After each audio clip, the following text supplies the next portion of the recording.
they thought I was dead when you find your son passed out on the couch with a needle in his arm and all the stuff laying out, right? They had to have thought I was dead. So I wake up the next morning and my mom's on the phone with treatment centers. I'm waking up thinking, did that happen last night? That didn't happen. Awake, this is Mental Mythos, hosted by Asekho Toto.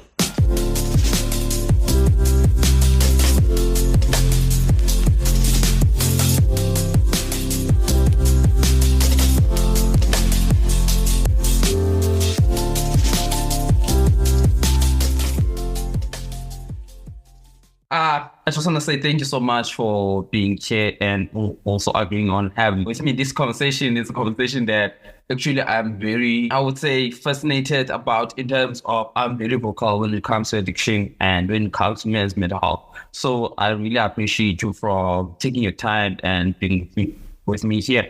I really appreciate it. And with those words, I would like to say welcome to Mental Mental. I really appreciate it. Thank you. No, I'm honored. I'm honored to do it. I listened to your first couple of podcasts just to get a little bit better idea. So I heard you talk about your depression and your struggles with that. Yeah. So I can relate. Yeah. It's as much as I wanted to actually prepare in terms of this conversation, have questions down, but at the same time, I decided not to do it because I want to have that conversation in terms of addiction as something I'm quite sure that you are aware. This month I'm doing focusing on addiction specifically. It's something that is not spoken about in a way. So yeah, I really appreciate it.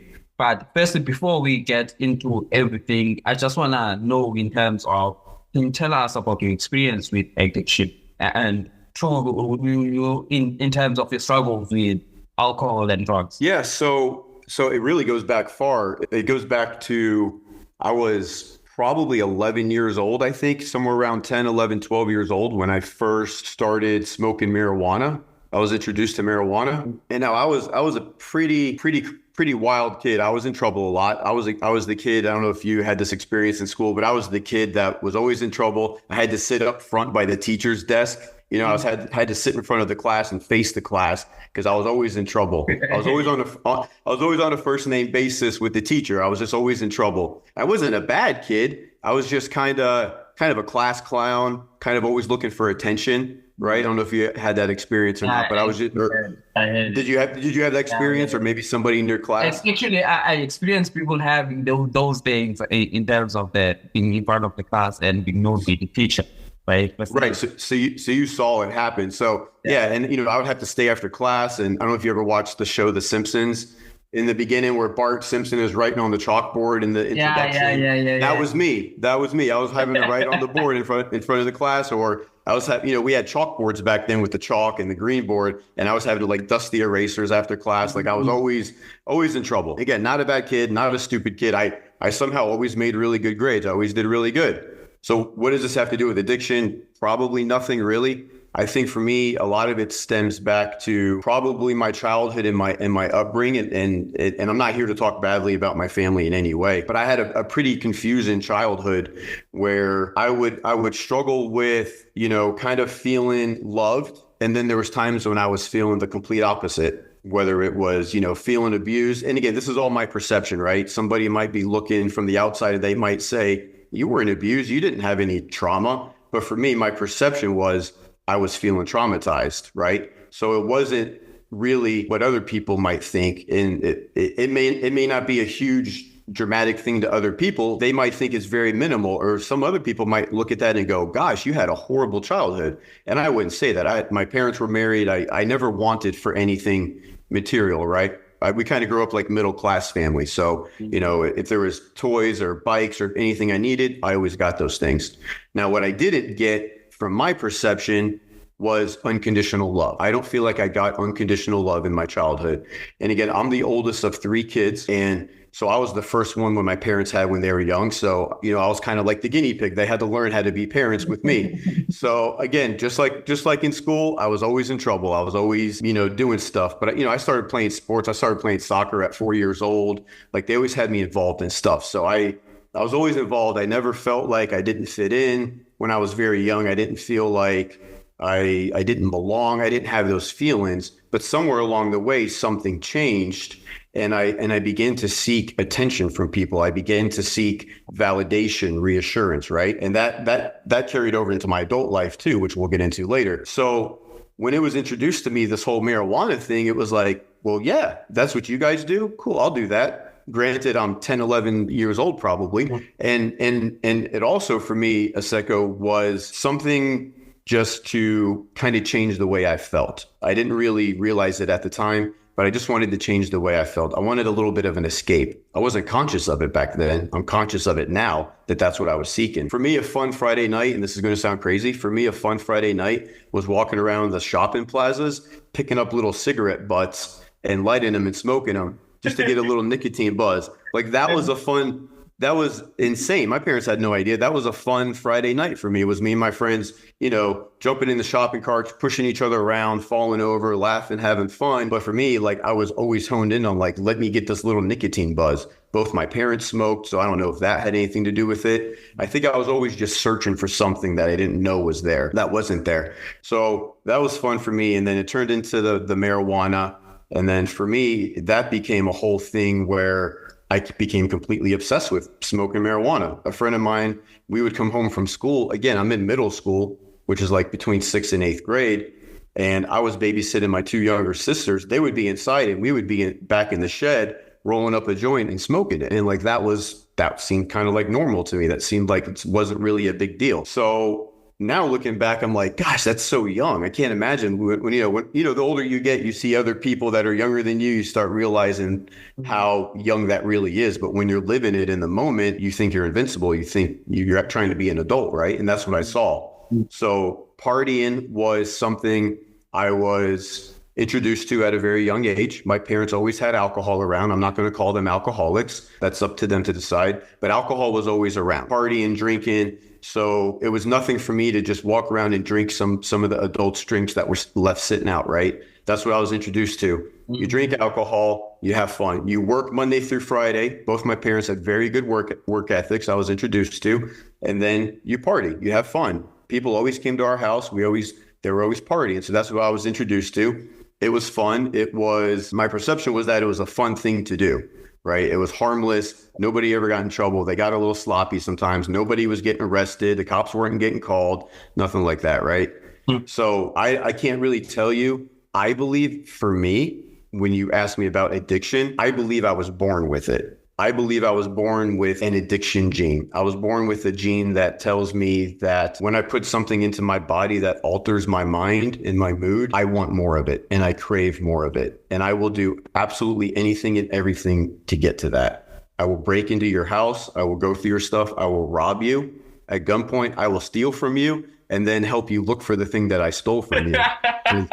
That's the kind of person I am. I will stab you in your back and then run away so you don't know it's me if I can get what I want. So that was the mentality I had, again, at a young age. And so for me, the addiction progressed, Asekho. It went from the weed to eventually probably high school, 14, 15 years old, to drinking alcohol more often, and then eventually led to, I can tell you, I think from the time I had my driver's license at 16 years old, which was my junior year of high school, I never went to a full day of school. I was always skipping 1 or 2, if not an entire day of school. And I never went a day probably sober for those last 2 years of high school.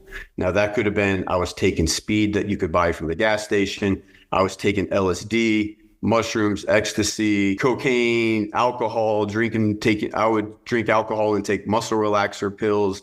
I was just doing anything and everything. So I was a good kid. I made good grades. I mostly stayed out of trouble. I didn't get arrested. I can't be an addict. I can't be an alcoholic. Things are going pretty well. I graduated high school with probably a 3.4 GPA. I graduated high school with really well. I went in my first year of college and I was introduced to heroin. And that's when the spiral happened, when I got introduced to heroin. So now I'm injecting IV heroin into my arms, my legs, anywhere I can find a place to put a needle. Okay. Middle class family, parents are married, everybody's got it going on. You would have no idea that Patrick is living this whole alter life. And I'm getting all kinds of stuff going on that's not good. So what happened, if you want to know the culmination of it all, was I was 19 years old and I've been probably doing this for about a year or so. My parents had entrusted me to stay home and watch my sisters while they were off at a bowling night on a Friday night. And essentially what happened, Asekho, is they came home and found me passed out on their couch, needle, heroin, spoon, everything laying out. So I wake up to my dad shaking me awake, and I'm just having this experience like, no way that this happened. This can't be real. Yelling, hollering, screaming. I can't even imagine what they were going through, having their son, finding their son like that. Because they thought I was dead when you find your son passed out on the couch with a needle in his arm and all the stuff laying out, right? They had to have thought I was dead. So I wake up the next morning and my mom's on the phone with treatment centers. I'm waking up thinking, did that happen last night? That didn't happen. No, I must have that was a really bad dream. I must have dreamt that. That didn't happen. And then I go downstairs and I'm overhearing her on the phone because we had landlines still back then, right? So I'm overhearing her on the kitchen landline. I'm going, "Hi," she's talking to them. I hear her get off the phone and she said, "You're going to treatment." I'm like, "What? Okay, really? So that happened last night. That really happened." Right. And dude, I can tell you for 6 months before this whole episode happened, I was praying for help, dying to ask for help. And I didn't know how. I was trying to come up with the courage and the strength to tell my parents something like mild, like, "Hey, I'm addicted to painkillers." Cause I couldn't tell them I was shooting up heroin. That was way too heavy of a thing to tell them. So I'm thinking, guys, I'm addicted to painkillers. I can't stop, I need some help, but I couldn't get to that point. So what had to happen, right, for me to get help. And it's the relief that I felt when it all sunk in that, like, this is really happening. I'm going to get help. I can't describe the relief that I felt, that it was like, this whole thing is over. This whole game is over. This whole dirty, nasty way of living, finally, it's done. It was like a huge just sigh of relief. Just, my God, thank you. It's done. It's stinking over. And I've heard a lot of people say when they were on the run from the cops that they felt the same thing when they finally got caught. Like, I don't have to run anymore. I don't have to hide. I don't have to pretend to be somebody else. I can go serve my time and make right on everything that I did. And so I felt that way at 19 years old, having no idea what treatment is, what recovery is.